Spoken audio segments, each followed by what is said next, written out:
Où étiez-vous l'autre jour? À Nha Trang. Nous sommes venus en barque.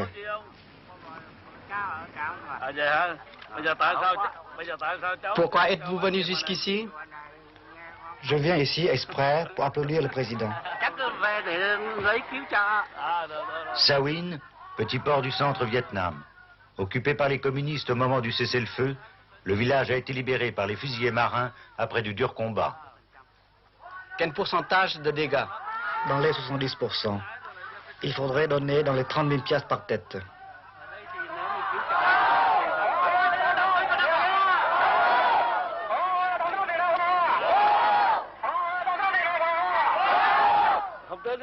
Où était votre compagnie l'autre jour? À Đức Phổ.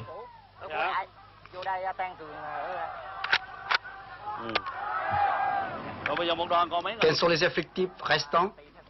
Dans ma compagnie, 7 personnes. Que désire la population? C'est de reconstruire et il compte beaucoup sur l'aide du président. Quel est le désir réel de chaque habitant? Des tôles et de l'argent. Parce que toutes les maisons ont été détruites par les bombardements communistes. Combien de maisons détruites? 95% à 100%.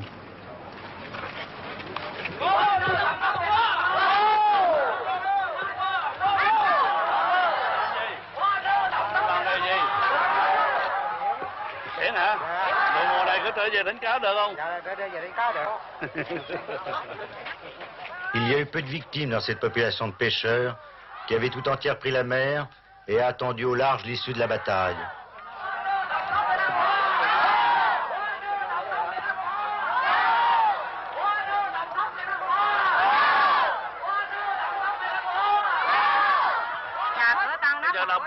Maintenant, que désirent nos compatriotes?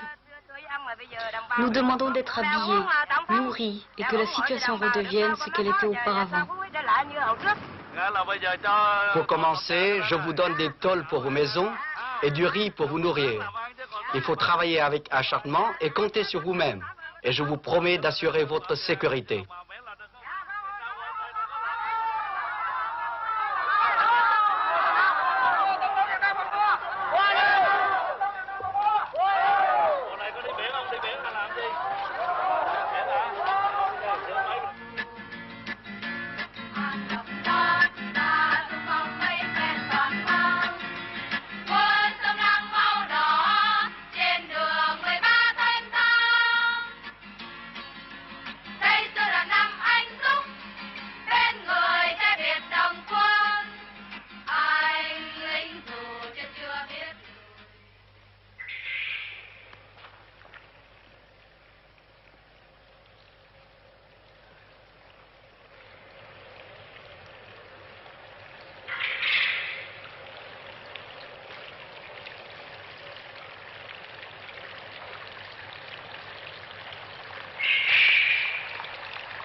J'aime la solitude, mais je ne suis pas un homme solitaire. Dans ce sens que enfin, pour les moments de repos, de détente, j'aime être seul devant un paysage comme la mer, avec un horizon très lointain d'ailleurs, avec une vue très large. C'est pour moi une source de méditation parce que j'ai passé toute mon enfance dans mon village et puis ma maison est tournée vers la mer et puis partout je vois la mer, les lagunes et puis les montagnes. Je ne peux pas perdre cette habitude-là. C'est pourquoi j'ai passé presque tous mes week-ends là où il y a un peu de mer, ou chez mon village natal, ou dans une île quelconque, ou au Cap Saint-Jacques.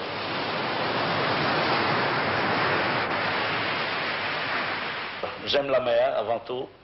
Je voudrais continuer la carrière de mon grand-père et de mon père. J'aimais voyager, j'aimais la mer. J'ai fait la marine marchande. Mon grand-père était amateur de jonque.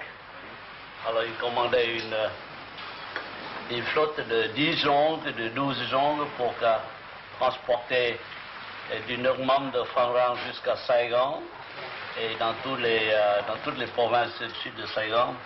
Et des fois, elle est allée jusqu'à Singapour pour acheter des tissus, des étoffes, des dattiers, puis elle est allée parfois jusqu'au plus au nord de Hue, de Toural, c'est comme ça. Dans le temps, c'était des jonques, des grosses jonques. Et il est plus fort en navigation que moi. Et j'ai dû lui demander des fois des conseils sur la navigation astronomique, même avec les livres que j'ai appris. C'est la pratique qui compte. Il pouvait prédire les orages. Un homme du large qui se sent à l'étroit entre les murs de sa résidence officielle. Je ne m'assois jamais dans mon bureau pour plus d'1 heure. Je marchais tout le temps et puis je m'assois là. Pour pas me tenir pendant 1 ou 2 heures, exception faite des réunions des conseils des ministres. Mais si j'avais la liberté de travailler comme eux, j'ai plusieurs bureaux dans ce palais. J'ai plusieurs bureaux. Vous êtes comme Napoléon, qui ne pouvait pas rester en place. Excusez-moi, mais le moment où je donne le plus d'ordre, c'est le matin quand je fais la toilette. Alors j'ai un interphone, alors là, oui, quand je me peigne, quand je me rase, ça, c'est dans les ordres. Alors je m'en fous, là où est le Premier ministre, ou mon chef de cabinet, ou Enya, il peut être à sa maison, en voiture, en déplacement, mais il faut que je puisse parler. Ou bien donner des ordres à travers l'officier de permanence pour qu'il puisse transmettre. Mais c'est là, en ce moment-là, que viennent les idées. Les ordres viennent comme ça.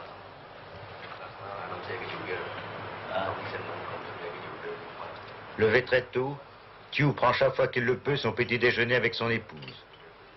Un des rares moments de la journée où ils se retrouvent ensemble. Mais il apporte ses dossiers avec lui.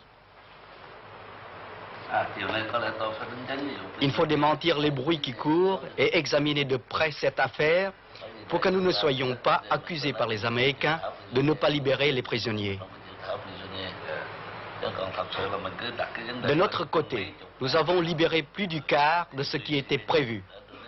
Mais les communistes continuent à nous accuser de ne pas vouloir respecter l'accord. Nous avons demandé la libération de 31 000 prisonniers. Ils n'en ont libéré qu'un peu plus de 4 000.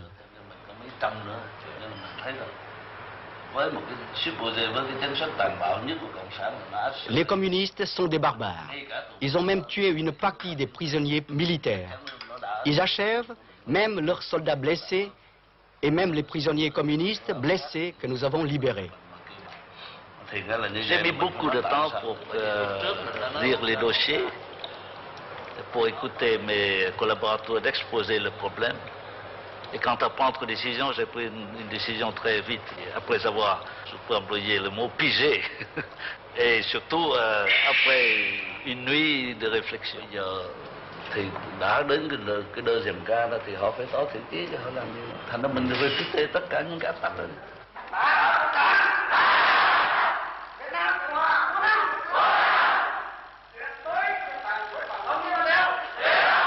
Vive le président Nguyen Van Thieu.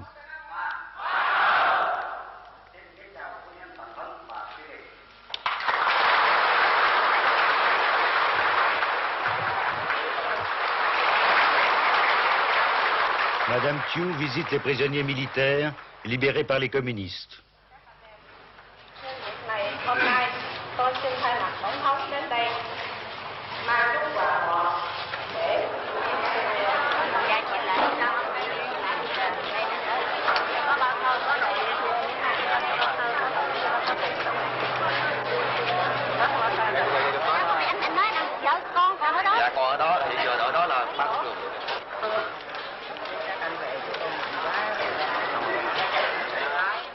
Accompagnée par les femmes de l'Association des femmes vietnamiennes, elle remet aux libérés des vivres et de l'argent.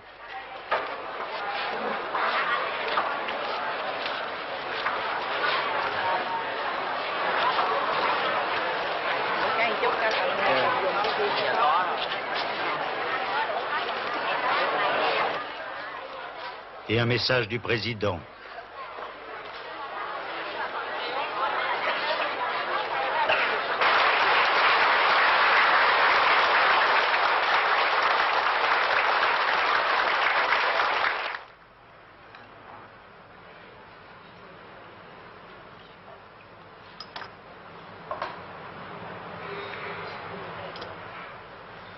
Ce jour-là, la présidente préparait la grande fête annuelle des Sœurs Trong, les Jeanne d'Arc vietnamiennes, qui levèrent l'étendard de la révolte contre l'occupation chinoise. Elle demande l'aide de son mari, qui appelle un aide de camp, pour faire venir à Saigon des miliciennes montagnardes recrutées sur les hauts plateaux du centre. Em nói với ông tổng trưởng là phát triển sắc tộc đó. Vậy trù cho 60 nữ nhân dân tự vệ thượng đó về dự lễ Hai Bà Trưng. Về vấn đề mà ăn ở tại Sài Gòn hay là Thủ Đức rồi này kia, ông Alan Rê cũng cầm 60 nữ nhân dân tự vệ người thượng. 60 đủ rồi mà. 60 là 12. Nhiều lắm rồi.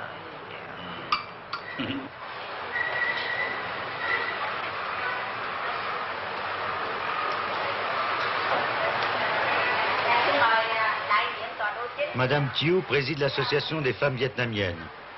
Elle s'occupe de cette fête des Sœurs Trong, qui est la grande journée des femmes au Vietnam.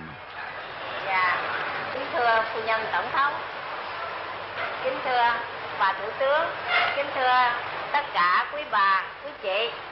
Hôm nay, chị em chúng tôi trong Hội Phụ nữ Việt Nam Phụ sự xã hội hết sức cảm ơn quý bà, quý chị đã vui lòng đến họp đông đủ.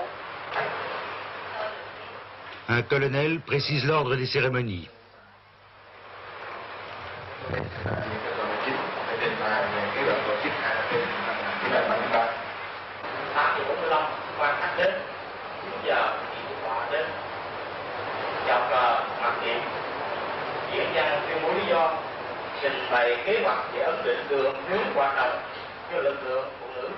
Une colonelle, chef de l'armée féminine, s'inquiète. On nous a donné des chevaux, mais nous ne savons pas si nous pouvons les monter. Chúng tôi không biết từ đây tới đó có thể tập dượt được hay không. Vì phần diễm hành thì chúng tôi khởi sự tập dượt đây không có. Parmi les vices, je choisis le mot mauvais.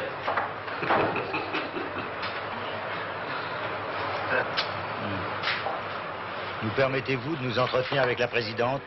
Sans moi. D'accord, ça sera mieux si vous n'êtes pas là. On va pas dire ce qu'elle pense.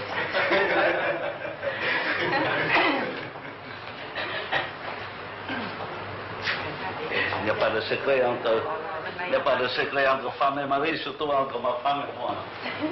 Très bien. Monsieur le Président, comment vous avez rencontré votre mari? Nous nous sommes connus à Mitro, un mois après l'affectation de mon mari à ce poste. Au cours de rencontres imprévues, il m'a remarqué et nous nous sommes fréquentés à partir de ce moment-là. Pour commencer, il a vu ma photo et il a demandé à un de ses amis de l'amener chez moi afin de me voir. Est-ce que ça a été le coup de foudre, votre rencontre? Qu'est-ce que vous faisiez à ce moment-là? Vous étiez étudiante? À l'époque où les Japonais occupaient Saigon, ma mère, effrayée, ne voulait plus que j'aille à l'école, de peur que je me fasse enlever.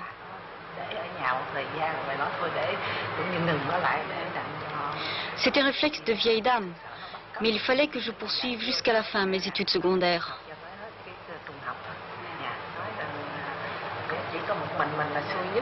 Mais moi, je n'ai pas eu la chance de continuer mes études comme mes frères et sœurs.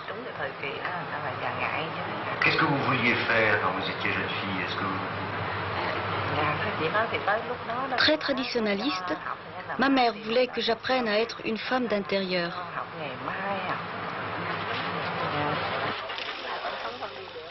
Un grand nombre de prisonniers libérés par les communistes sont dans un état physique effrayant. Madame Thieu, accompagnée de sa fille, va les visiter à l'hôpital.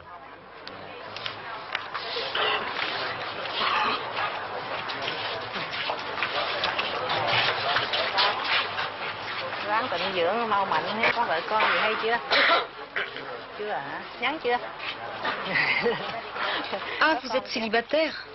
Essayez de vous marier à votre sortie de l'hôpital. Je suis sûre que vous aurez beaucoup de succès.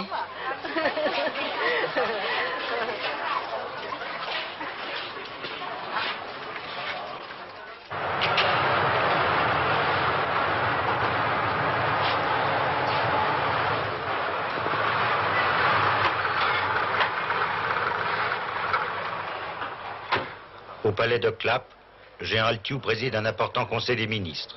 À l'ordre du jour, le voyage officiel qu'il va effectuer aux États-Unis. Je vais discuter avec le président Nixon des relations d'après-guerre, c'est-à-dire on ne parlera plus de guerre, mais on parlera de paix, et surtout entre les États-Unis et le Sud-Vietnam, certainement les questions d'aide économique, d'investissement, pour la reconstruction, pour le développement de long terme du Sud-Vietnam.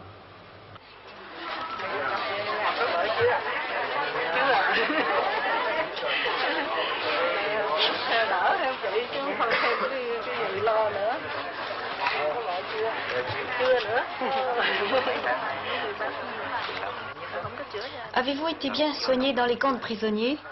Non, je n'ai reçu aucun soin. Quand avez-vous été capturé? Depuis le 7 avril 72.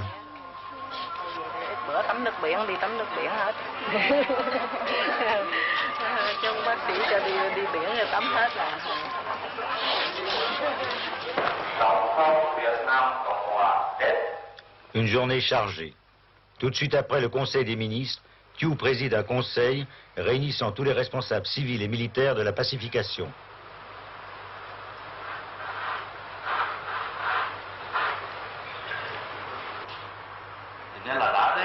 Nous entamons notre plan de pacification de l'année 1973. Nous allons travailler énergiquement. Si nous ne suivons pas le plan de travail, nous serons en retard.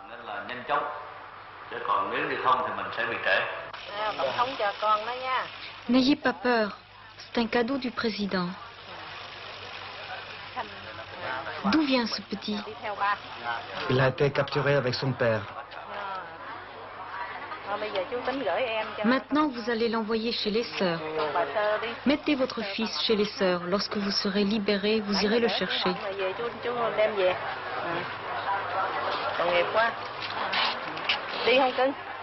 Le soldat préfère garder son fils avec lui.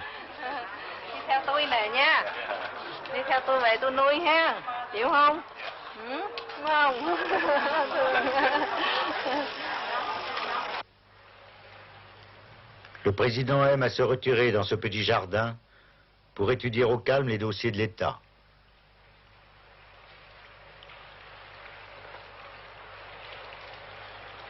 Si les communistes respectaient le cessez-le-feu, il y a une solution politique très rapide, des élections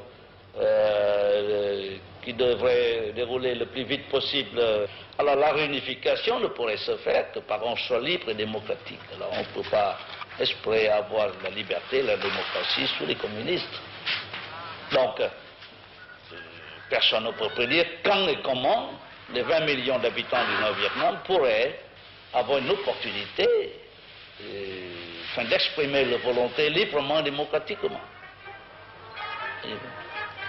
On écarte une guerre de réunification. Moi, j'écarte une guerre de réunification. Moi, je préconise une réunification pacifique. Avec ça, c'est très difficile de prédire, parce que tant que les communistes sont là, c'est presque non faisable. D'une famille chrétienne, quel rôle Madame Thiou a-t-elle joué dans la conversion de son mari, né dans une famille bouddhiste? Không, chỉ nói rằng từ cưới cho tới ngày ông vô đạo thì Chủ nhật nào ông cũng đi xem lễ với mình. Tuy là không vô đạo cho nhưng cũng đi xem lễ nhà thờ, cũng nghĩa là không có cản mình một cái gì hết, nhưng chỉ chắc một thời gian cũng vẫn thấy mình không có nghĩa là tốt. Ông xin vô đạo cho nó cùng một đạo với mình vậy thôi. Chứ còn tôi không có cù ông. Elle n'a fait aucune pression, mais indirectement peut-être, elle a joué un rôle parce que c'est en l'accompagnant à la messe tous les dimanches que peut-être le président a reçu la lumière. Chính Thiên Chúa nhờ chúng tôi mà khích lệ anh em.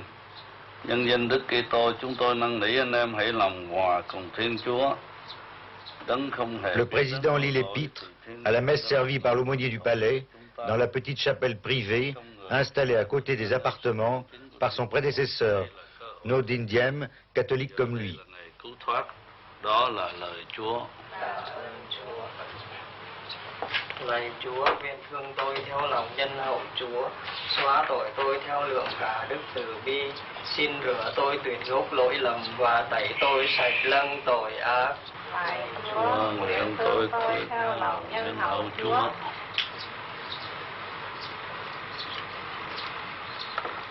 Très pratiquant, Thiou assiste ici à la messe chaque dimanche, en compagnie de son épouse et des quelques serviteurs catholiques du palais.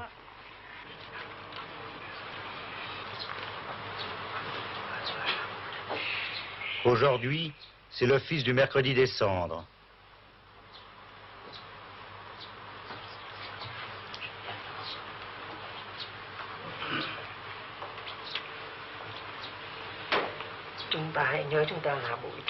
Ô homme, souviens-toi que tu es poussière et que tu retourneras en poussière.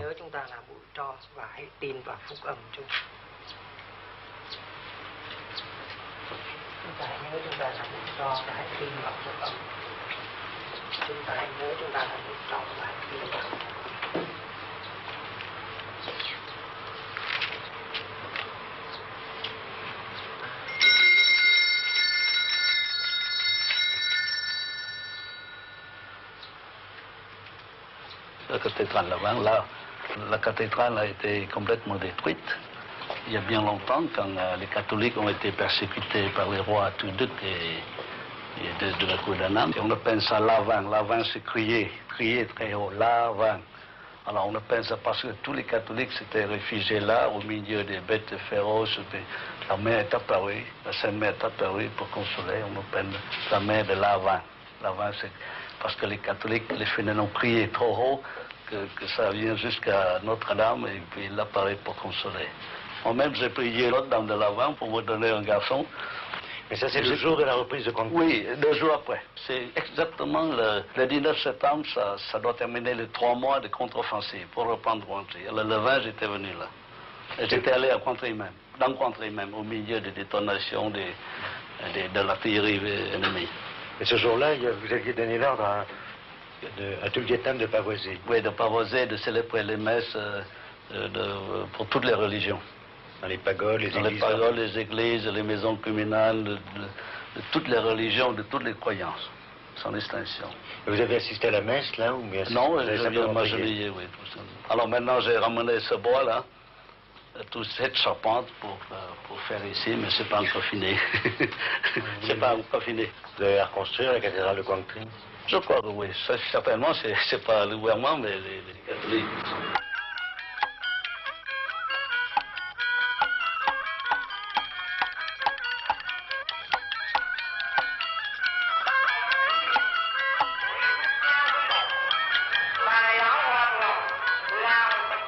La majorité des Vietnamiens est bouddhiste. Aussi, le catholique Thiou est-il amené par ses fonctions à présider des cérémonies bouddhistes.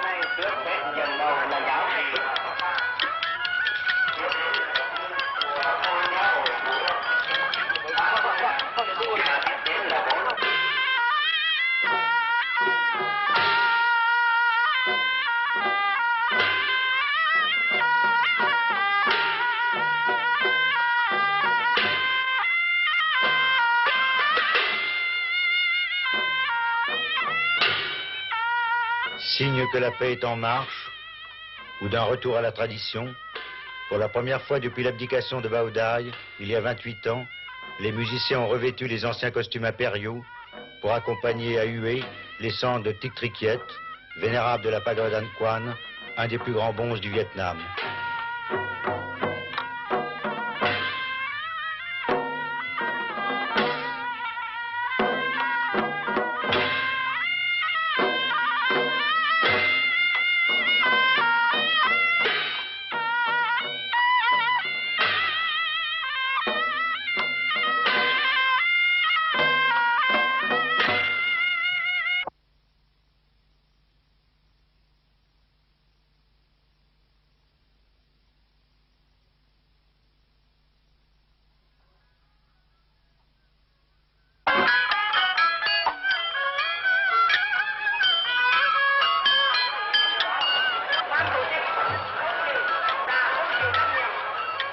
telle cérémonie est une affaire de famille pour tous les Vietnamiens.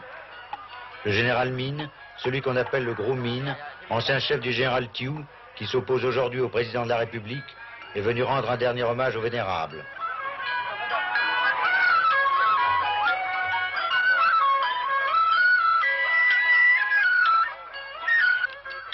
Il précède de peu le président de la République, Nguyen Van Thieu.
Thieu est un passionné de photographie. Quand il a le temps, il développe lui-même ses clichés. Tout à l'heure, il y avait un type qui voulait me photographier. Il avait le capuchon sur l'objectif et en même temps ses deux mains. Ici, le président lit les journaux de l'opposition.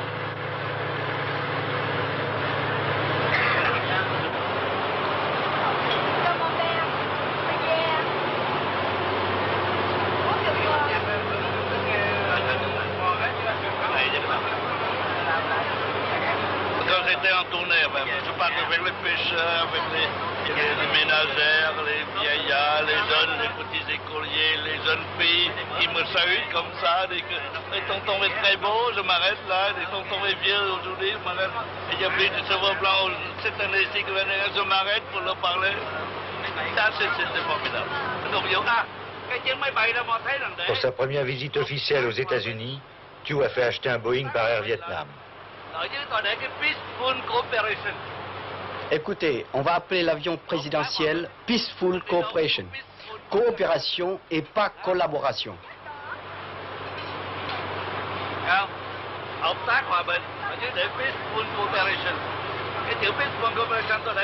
Peaceful tout petit en bas et coopération très gros en haut. Je crois que l'homme qui nous connaît le plus Vietnam, qui a parlé le plus souvent à la présidence, c'est moi.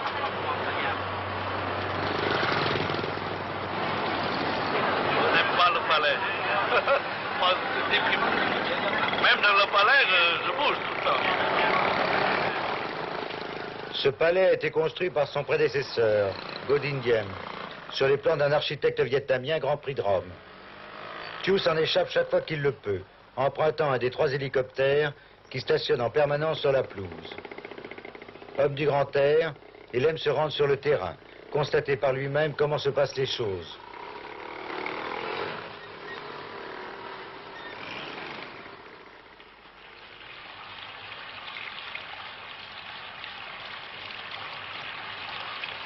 Les cailloux blancs, ça représente la mer, et puis la plage.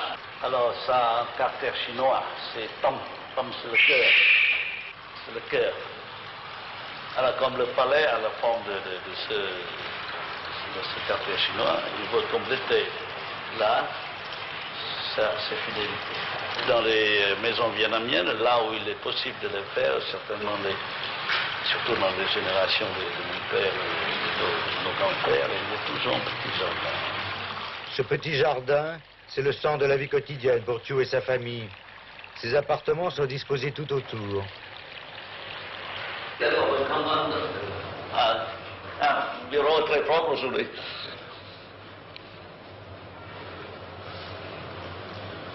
Je ne sais plus où trouver mes papiers, parce que c'est en désordre très ordonné. Oui, c'est en désordre très, très ordonné, parce que je peux trouver n'importe quel papier, là où... Et tout ça. Allez. Moi, j'ai l'habitude d'avoir tous sous les yeux, sous la main.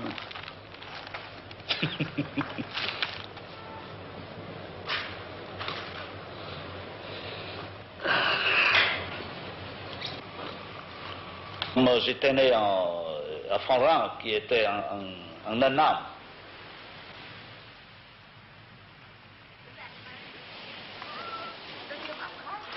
Il y a ma soeur, mon beau-frère. Je surveille la maison. Ça reste comme plus un souvenir qu'une maison.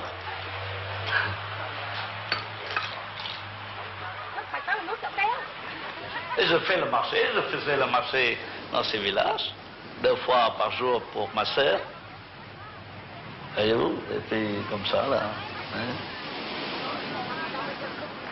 Le pont existait seulement il y a 4 années, 5 années, depuis le programme de pacification.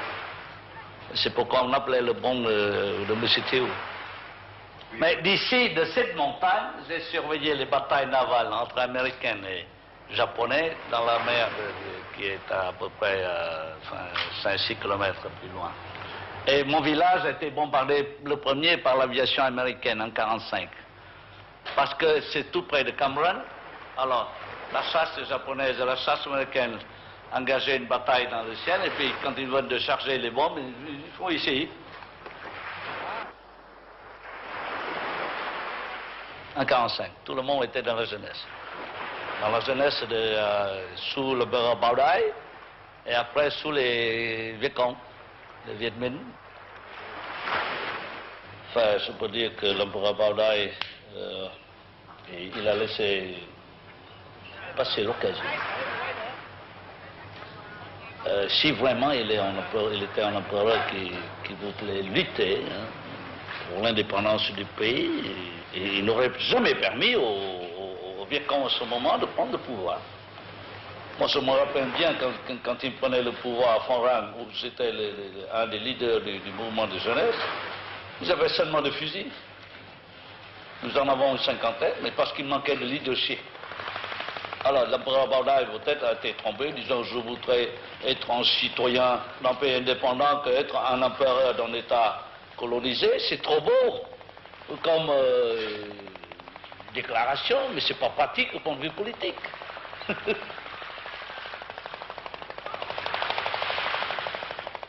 Je travaillais en même temps qu'étudier, parce qu'en ce moment-là, j'étais dans une situation pécuniaire assez difficile. Je m'engageais à travailler dans la direction du lycée Yersin. En même temps, je préparais mon baccalauréat. Un sportif qui tient à distribuer lui-même, dans le jardin du palais, les trophées aux vainqueurs des championnats nationaux du Vietnam.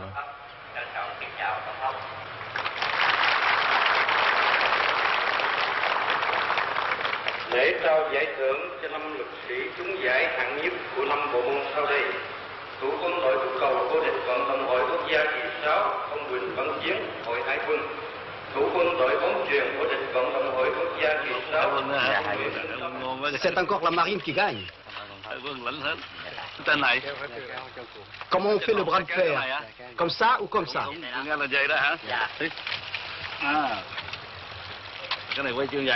C'est la médaille d'or? On la met autour du cou? Anh mấy chục kilo.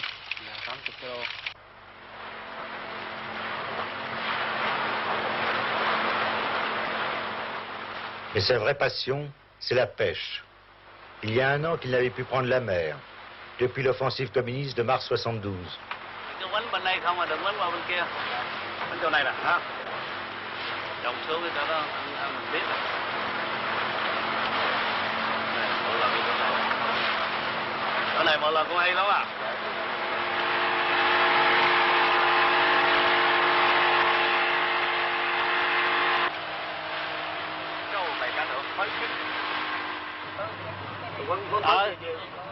Thì quấn cái chính giữa lại để ông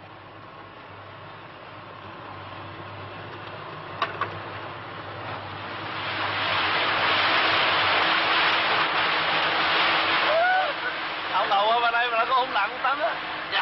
Đó. Alors ceci, des fois j'en ai attrapé jusqu'à 15 ou 10 à moi seul. Mais dans un bateau, comme il y a 3 lignes comme ça, on a attrapé jusqu'à 20 poissons comme ça. Et puis des poissons rouges. Ce jour-là, le président pêche au large de Consone, l'ancien bagne de Pulo Condor.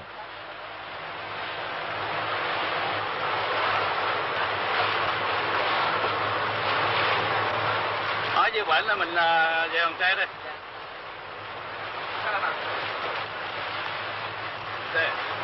Là, j'espère en avoir quelques autres parce que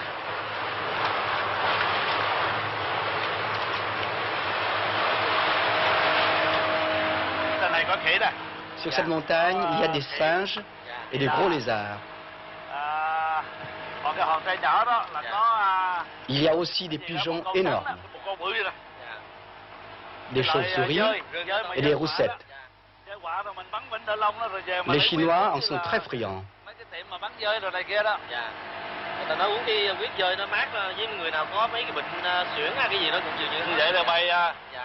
Il paraît que leur sang guérit l'asthme.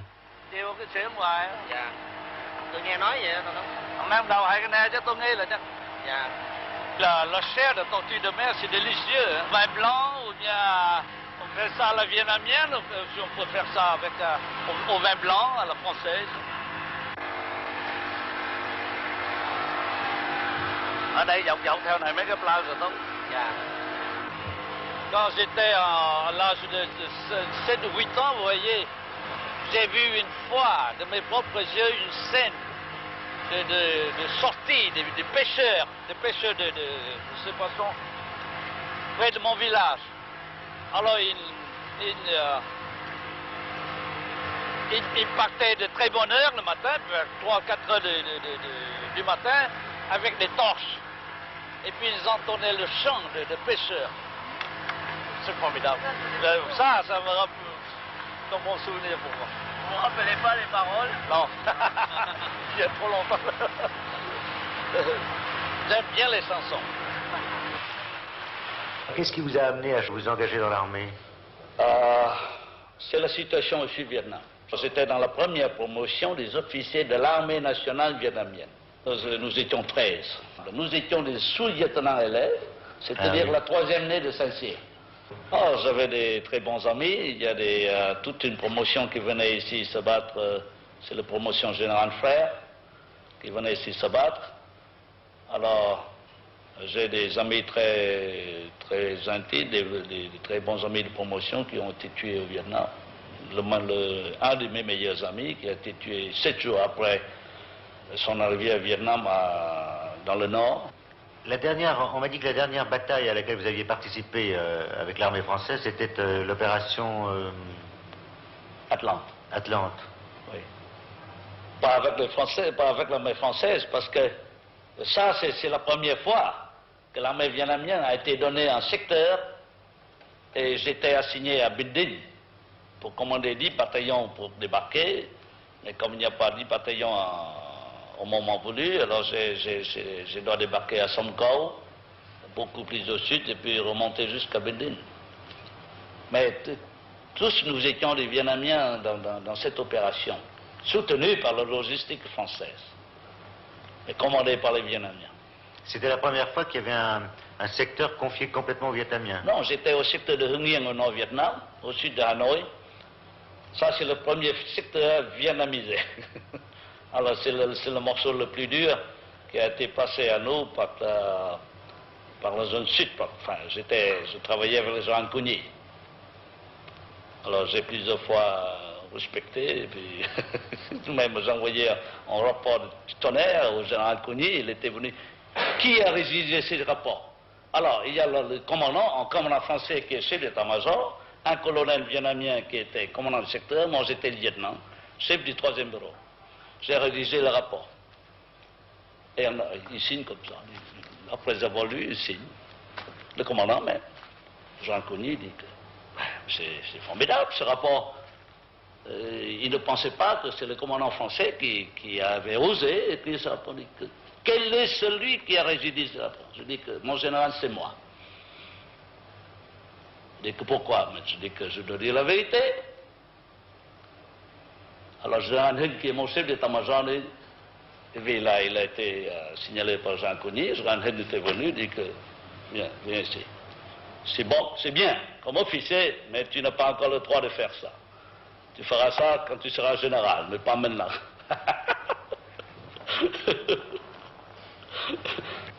Qu'est-ce que vous avez ressenti au moment de la chute de Dien Bien Phu? J'étais en ce moment-là lieutenant-colonel à Sankao. Tout le monde, officier vietnamien comme français, était très triste parce que ça c'est...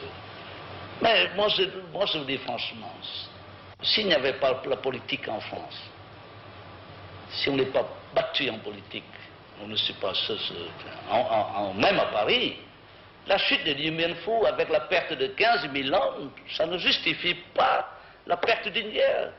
Et la chute de Dien Bien Phu en comparaison avec la chute de Quang Tri, de Kon Tum, de Binh Dinh, qu'est-ce que c'est?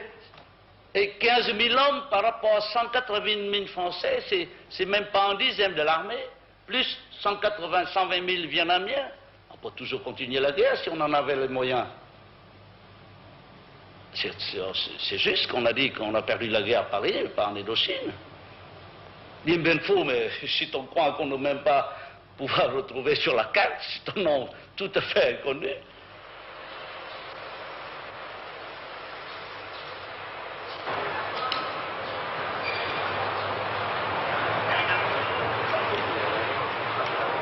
Chef de l'État, Thieu est aussi commandant des forces armées. C'est elle qui l'ont porté au pouvoir avant que les électeurs confirment le choix de ses pairs.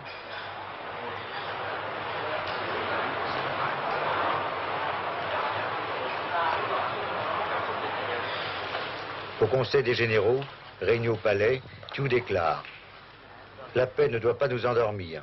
Restez vigilants.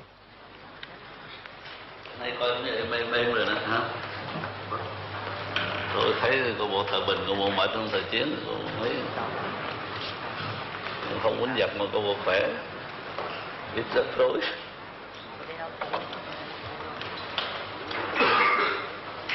Dès le début de 68, Van Nguyen Giap a fait une erreur très grave et il a recommencé cette erreur en 72. Il a sous-estimé l'armée sud-vietnamienne.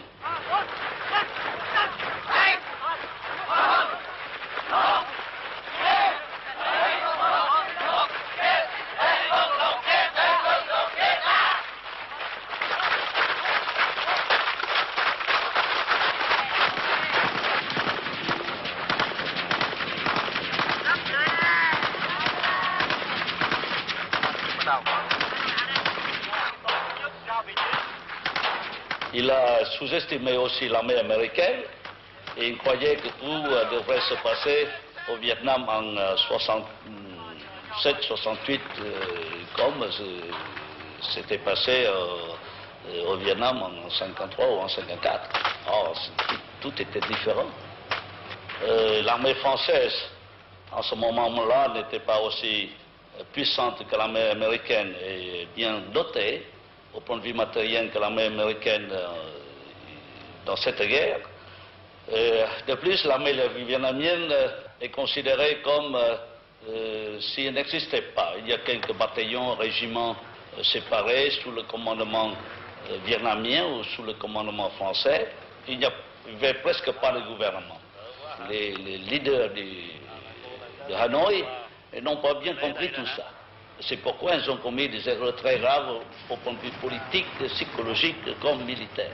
C'est aussi une des causes de leur défaite, parce qu'ils ont mal compris, ils s'étaient trompés, que la guerre de 65-72 devrait être comme la guerre de 50-54.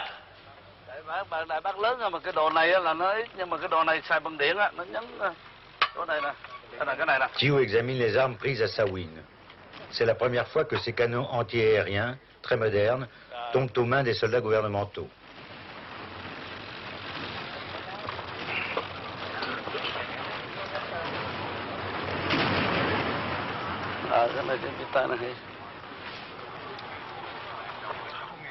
Có ông dầu không? Nên là mình tổ chức cách cho nó thông minh, ý thao tốt mà cho nó.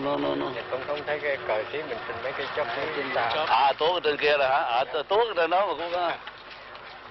Vậy là mình có đóng ở trên đó. Phải làm kỹ hết. Dạ, thưa tổng thống là tất cả cách đây hơn 40 số. Giờ là capo giờ làm nha là c'est la ligne de fête là. Oui.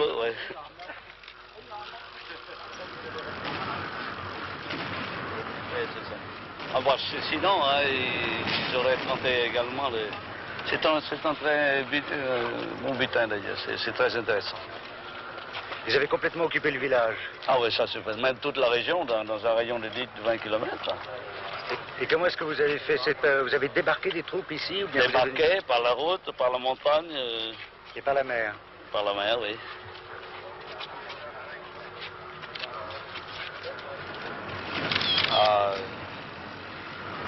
Còn ở đây bên này,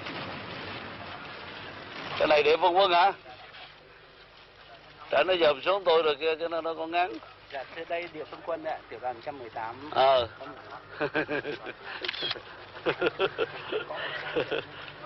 Les communistes renforcent leur pression dans ce secteur. Thiou tient une réunion impromptue avec les officiers.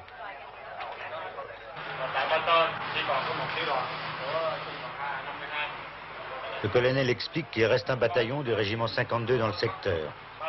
Ils ont fait 3 prisonniers qui ont permis de l'identifier.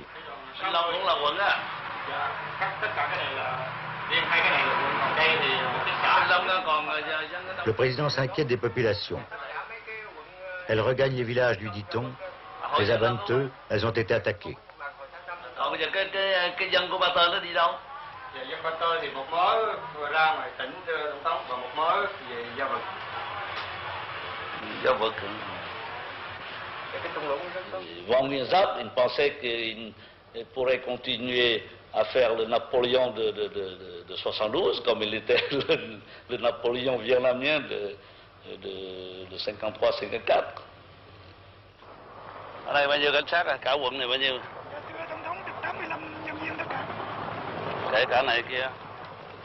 Quan Tan, base de la 22e division et chef-lieu d'un district du centre Vietnam. Sĩ quan này.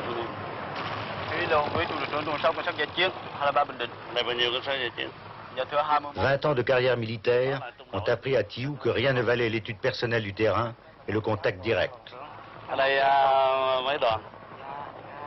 Rồi cái hôm mà lấy lại tới giờ lên mấy đoàn? Dạ 5 xã, lấy 5 xã là 5 xã đoàn, có 5 xã đoàn. Dạ. C'est ce qu'il a fait pendant l'offensive de 72. Tombant d'hélicoptère dans Kon Tum et An Loc encerclé, inspectant lui-même les positions avancées à Quang Tri, au nord de Hue.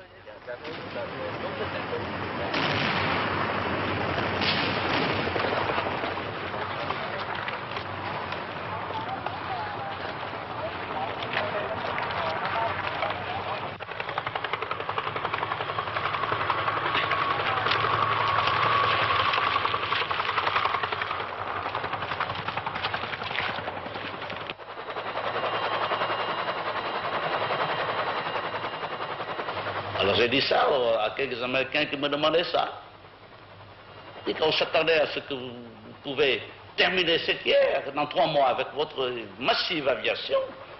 Alors c'était au contraire le gradualisme qui prévaut dans la politique de la guerre.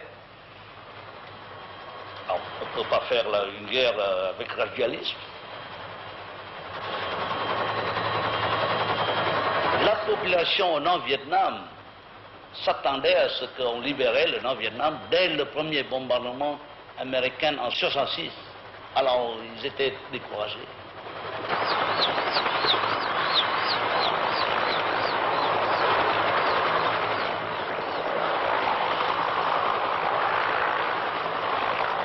Si j'avais tous les moyens nécessaires, j'aurais cassé le corps de bataille de ZAP, même au Laos, en 1971. Vous n'aviez pas suffisamment de moyens à l'époque. Pas suffisamment de moyens. La logistique était très difficile, très loin. Et les Américains ne voulaient pas s'engager totalement dans cette bataille. Vous connaissez le général Giap, personnellement? Non, j'ai entendu parler de lui. J'ai entendu parler de lui comme un professeur d'histoire dans un collège, au collège des Jalons à Hanoï, quand j'étais encore collégien.